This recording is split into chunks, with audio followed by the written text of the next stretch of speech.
Estamos de vuelta aquí en No hay Derecho. Saben ustedes que aquí en el programa, desde hace ya bastante tiempo, venimos tratando de darle un espacio y prestarle más atención a un problema complejo, serio, difícil, pero muy cotidiano y muy extendido, lamentablemente, que ha tenido inclusive algunas expresiones y casos muy concretos en medio de esta cuarentena, en medio de esta pandemia, en medio de esta situación tan difícil que nos está golpeando.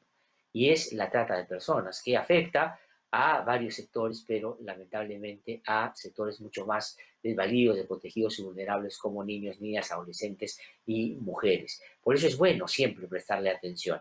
Y vamos a conversar con Luis Enrique Aguilar, él es director de programas y proyectos de CHS Alternativo, Capital Humano Social Alternativo, que tienen una trayectoria larga, intensa y diría yo muy productiva en trabajos relacionados con la trata de personas, en la investigación, pero también en la acción concreta y directa para tratar de sacar de esta situación tan difícil y dura a muchas personas. Él ha tenido la gentileza de conectarse con nosotros esta mañana para contarnos un poco de los avances, de los problemas que hay, qué cosa es lo que tenemos por venir y, por cierto, también sobre un evento de lo más importante que se va a producir el próximo lunes que queremos compartir con ustedes. Señor Luis Enrique Aguilar, muy buenos días. Muchísimas gracias por atendernos. Muy buenos días, Glatzer, y un gusto de saludar a todas las personas que nos escuchan y nos ven, por No, supuesto. muchísimas gracias por, al contrario, aceptar nuestra comunicación para hablar de un tema tan importante. Se está trabajando una política nacional contra la trata de personas, ¿no es cierto? Lo que hemos tenido hasta ahora son planes. Entonces uno Ujú. diría, si uno sigue un razonamiento más o menos lógico, si un plan abarca, digamos, o tiene determinada cobertura, una buena noticia, ¿cómo lo expresaría, doctor? Bueno, sin duda, ¿no? Hasta ahora habíamos trabajado con planes nacionales de 5 años de duración. Ahora el horizonte que ha trazado la CEPLAN a todas las políticas públicas de carácter nacional es básicamente ver los horizontes a 10 años o un poco más. Es más, cuando realizábamos y participábamos conjuntamente con el Ejecutivo en la, digamos, formulación de los primeros elementos de lo que iba a ser la política pública, se estaba trazando un horizonte hacia el 2030, con lo cual quiere decir que podemos tener un horizonte mirando hacia el resolver problemas estructurales que hacen que la trata de personas, como otros fenómenos de explotación humana, puedan ser enfrentados, ¿no? Y además con el horizonte metodológico que plantea ese plan, también teníamos como misión, y en realidad lo tiene el Estado, nosotros somos acompañantes desde la sociedad civil, eh, también el fijarse la superación de un conjunto de brechas que el Estado ha considerado prioritarios, ¿no? Entonces es sin duda una tarea importante que ahora miremos hacia un horizonte temporal más amplio, hacia brechas estructurales que tenemos que resolver, pero por supuesto, mientras tanto, el fenómeno sigue avanzando y por lo tanto hay la necesidad también de lograr cambios cualitativos a corto o mediano plazo, ¿no? Y eso es lo que se ha tenido en cuenta al momento de elaborar lo que decías, presentamos el próximo lunes, el 10 de agosto a las 4 de la tarde, El, vía redes sociales. el informe ¿No? alternativo, digamos, que hacen en torno a la actuación del Estado, pero a eso voy a ir en un ratito. Quisiera quedarme Ujú. todavía, doctor Aguilar, si me lo permite, en esto que usted acaba de mencionar. Siempre es importante que entremos de un plan a una política y además que se plantee como transversal el problema. Eso es sumamente importante, la transversalidad, pero también lo es este tema de que apunte a brechas, es decir, la trata de personas ocurre porque hay problemas estructurales, no es, digamos, solamente un asunto de oferta que juegan en el marco de otras posibilidades. Hay otros problemas que lamentablemente empujan a esto, pero sin duda usted dice también algo importante, hay que seguir con la contención, o sea, no se puede pensar en lo que se hace de acá a 10 años, sino hay que hacer ahorita porque ahorita hay casos. Pero una de las expresiones claras de la voluntad política de sacar adelante una política pública, valga la redundancia, es, por ejemplo, cómo repercute en el presupuesto. Eso es central, ¿no es cierto? Porque si no, muy bien todo, pero no hay presupuesto. ¿Cómo vamos en eso? Porque estamos revisando las cifras y lo que se le ha venido dando desde el Estado, por ejemplo, a la lucha contra la trata de personas, es pues una cosa, no voy a usar un término muy peyorativo, pero decir, digamos, muy bajo, por decirlo de alguna manera, ¿no es cierto? Esto se mejora en la posibilidad de que ahora se empuje la política pública. Eh, Sin duda, ¿no? Porque aparejado al planteamiento de una política nacional también viene la posibilidad de crear un programa presupuestal. Los programas presupuestales, que además de ser multianuales, también pueden ser multisectoriales y que pueden aportar al presupuesto de distintos niveles de gobierno, desde el Ejecutivo hacia también los gobiernos regionales y locales, va a permitir tener mayores recursos, ¿no? Pero no es lo que se ha venido dando, como bien dices, Glatzer, ¿no? Nosotros hacemos seguimiento a la evolución del presupuesto público desde el año 2014. Llegamos a un pico interesante el año 2017 con 11 millones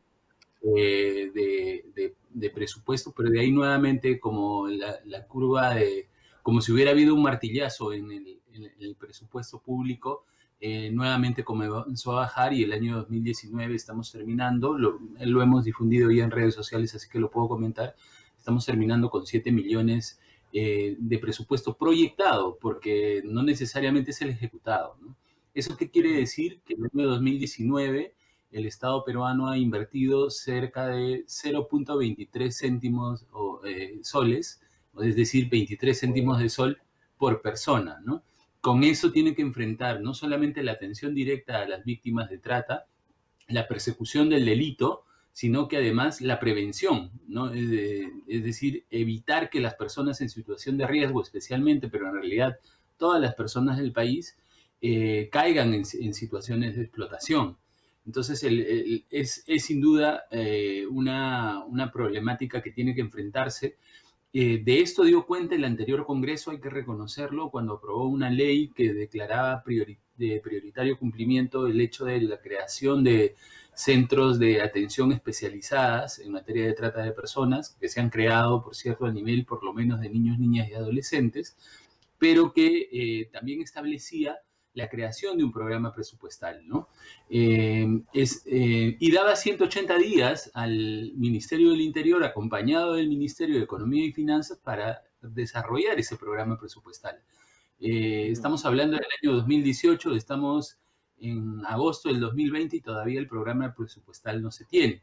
Ahora, la lógica dice que primero tienes que hacer tu programa, tu plan, política nacional y luego tu programa presupuestal. Bueno, esa lógica técnica funciona, está bien, pero la pregunta es por qué después de 2 años y medio no tenemos la política nacional y ni tampoco el programa presupuestal.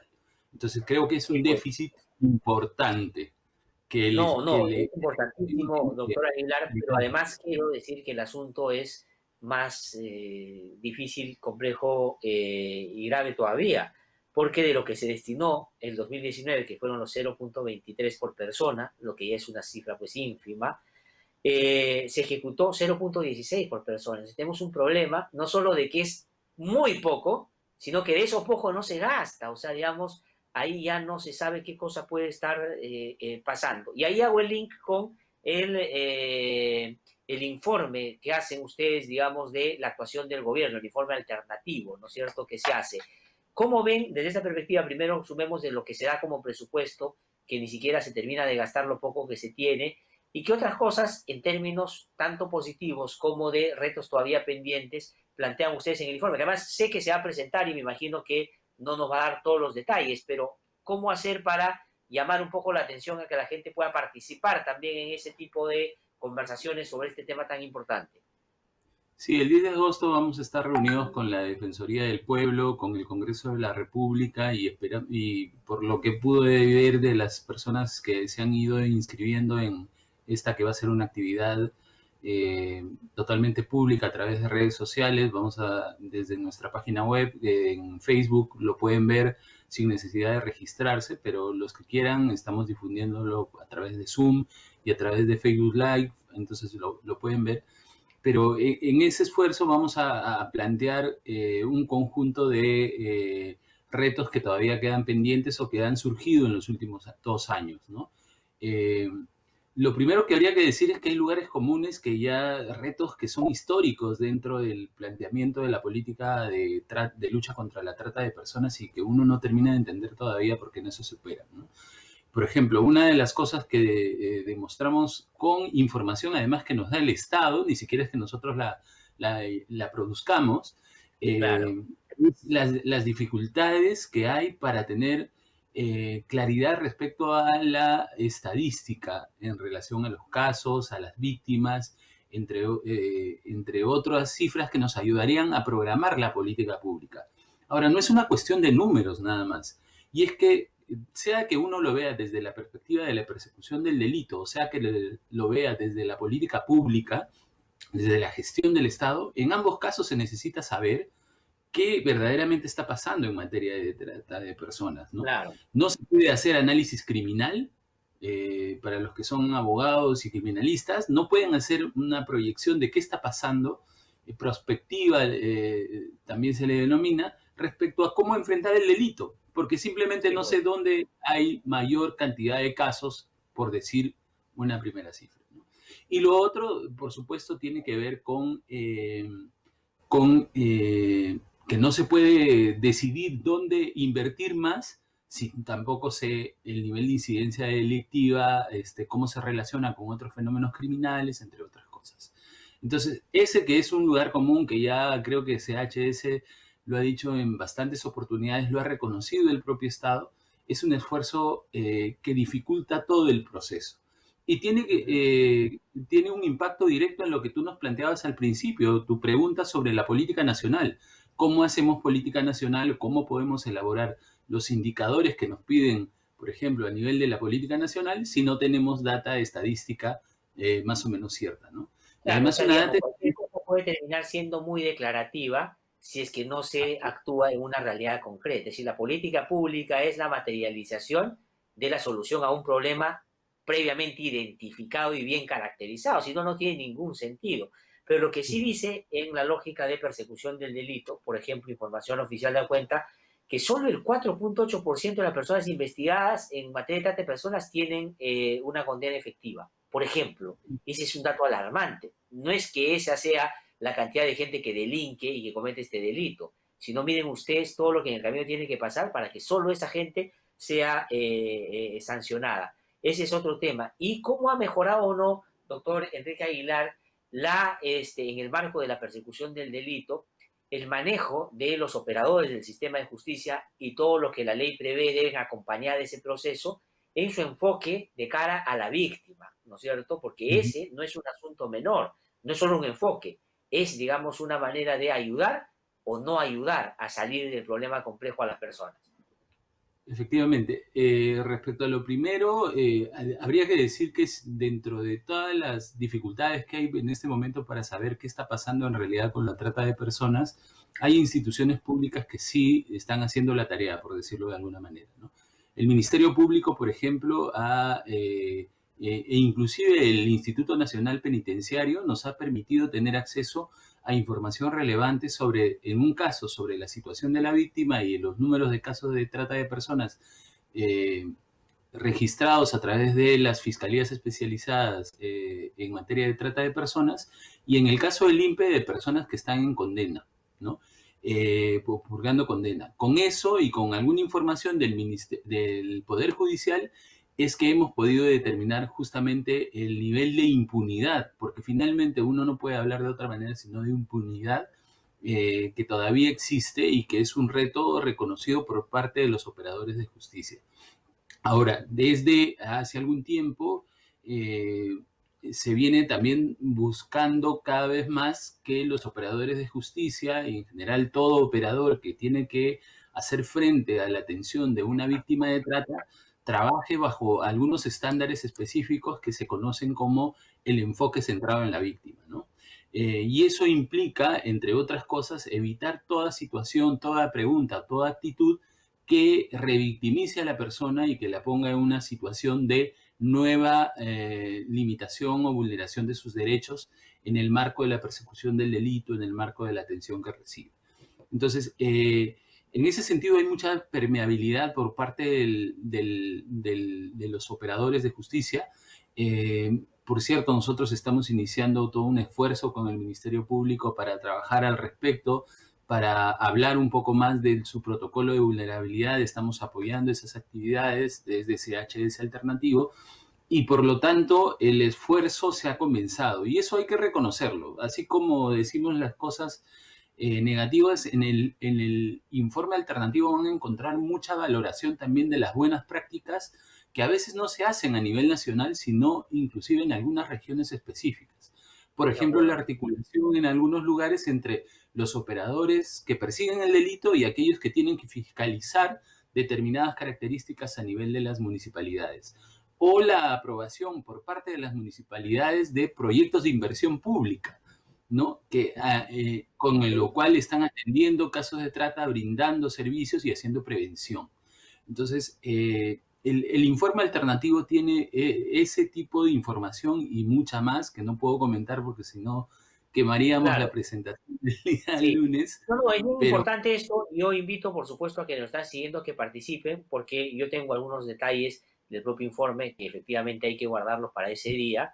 Pero, por ejemplo, hay un llamado de atención. Sí hay, digamos, y ese es el objetivo, porque los informes alternativos son una mirada independiente y distante a la actuación del Estado que ponga los puntos sobre las sillas, para decirlo en términos coloquiales, en lo bueno y lo malo, para que la respuesta del Estado mejore. Esa es la idea. Pero hay, por ejemplo, anotaciones también serias sobre el rol de los gobiernos regionales y las municipalidades, que no están prestándole mucha atención a los problemas, siendo un problema que en algunas regiones es muy predominante, muy importante por su gravedad, digo, ¿no? Y termino preguntándole, doctor Enrique Aguilar, por el tema de la pandemia y la trata de personas, ¿no? Para poner un dato que tenga que ver con el momento actual. ¿Cómo se ha movido el delito, por decirlo de alguna manera, ¿no? Porque uno diría difícil saber, porque las características mismas de la trata, pues, a veces impiden, en épocas, entre comillas, habituales, no ubicar el problema, menos en esta. ¿O sí? ¿Qué se podría decir al respecto? Mira, ahí ya podemos hacer algunas inferencias en realidad de la información que hay a nivel mundial, porque en el Perú la información ha sido limitada. Tanto la Policía Nacional como la Fiscalía han tenido sus propias limitaciones para la actuación, ¿no? Es decir, en los últimos meses, perdón, la Policía Nacional, por ejemplo, especializada en materia de trata, ha estado cumpliendo las mismas funciones que el 90% de la policía, que es perseguir o tratar de evitar, perdón, el incumplimiento de la cuarentena, ¿no? Con lo cual quiere decir que el número de casos que ha podido conocer la policía y que ha podido trasladar al Ministerio Público, que también ha tenido limitaciones porque se suspendieron las actividades fruto de la pandemia mientras se decidía cómo trabajar de manera remota, solamente hemos identificado hasta este momento 71 casos, cuando en realidad las cifras de años anteriores demostraban un nivel creciente de casos identificados. Entonces, eso es una preocupación, porque de alguna manera el COVID y todo lo que ha pasado ha disminuido la capacidad de los operadores que persiguen el delito para enfrentar el delito. Y eso hay que tenerlo en cuenta, y yo decía el otro día, con tono crítico, por supuesto, muchas gracias a aquellas personas que vulneraron la cuarentena, porque tuvieron a más policías sin enfrentar el delito, sin enfrentar la delincuencia y, entre otras cosas, sin enfrentar la trata de personas, ¿no? Porque ha habido una disminución de esa capacidad. Ahora, más allá de eso, la proyección es que el momento COVID, que además no sabemos cuándo va a terminar, nos está demostrando un claro avance a nivel mundial de las formas de explotación. La captación se está volviendo más fácil porque las personas, ante la necesidad, o sea, ha crecido la pobreza, ha crecido la participación de la población económicamente activa en situaciones de desempleo y subempleo. Es decir, la gente está saliendo a buscar el trabajo que puede y por lo tanto se prevé más tolerancia respecto a aquellos trabajos, entre comillas, para decirlo de alguna manera, que no cumplen con los estándares de un trabajo decente, ¿no? Entonces ahí las situaciones de trata de personas, donde acepto cualquier tipo de traslado, irme a otra región, etcétera, crecen, y también las de otras formas de explotación. Trabajo forzoso, por ejemplo, o explotación laboral, servidumbre. Se prevé un crecimiento bastante importante del número de casos, y ahí hay que tener una respuesta articulada por parte del Estado, no desentenderse, ¿no? Por eso es que una de las conclusiones del informe es que, y con esto termino, Glatzer, es mirar hacia otras prácticas. Tenemos un muy buen sistema, por ejemplo, de lucha contra la corrupción, que vincula a Procuraduría, Fiscalía, jueces anticorrupción, claro, cada uno autónomamente trabajando. Pero ¿por qué no podemos tener un sistema similar de lucha contra la explotación humana? Sí, Esa es la pues. pregunta con la que yo me quedaría ahora. No, y ojalá que, digamos, el impulso de esta política empiece a responderla, ¿no? Doctor Enrique Aguilar, muchísimas gracias por haber conversado con nosotros esta mañana, ha sido un gusto tenerlo y recoger además esta información, estas reflexiones, y reiterar nuestra invitación para el 10 de agosto, esto es el próximo lunes. ¿A qué hora va a ser? Y va a ser por todos los canales que tiene disponible CHS Alternativo, ¿no es cierto? Efectivamente, el lunes a las 10 de la mañana, a las 4, perdón, el lunes 10 de agosto a las 4 de la tarde, eh, estará la Defensoría del Pueblo, representantes del Congreso, y se pueden conectar, nos buscan en Facebook como CHS Alternativo, y ahí están las opciones de inscripción o para verlo directamente. De todas maneras, vamos a estar ahí participando. Doctor Enrique Aguilar, muchísimas gracias por haber conversado con nosotros y felicitaciones por el trabajo que vienen desarrollando hace bastante tiempo ya frente a este grave problema. Voy a ya ir a la parte final de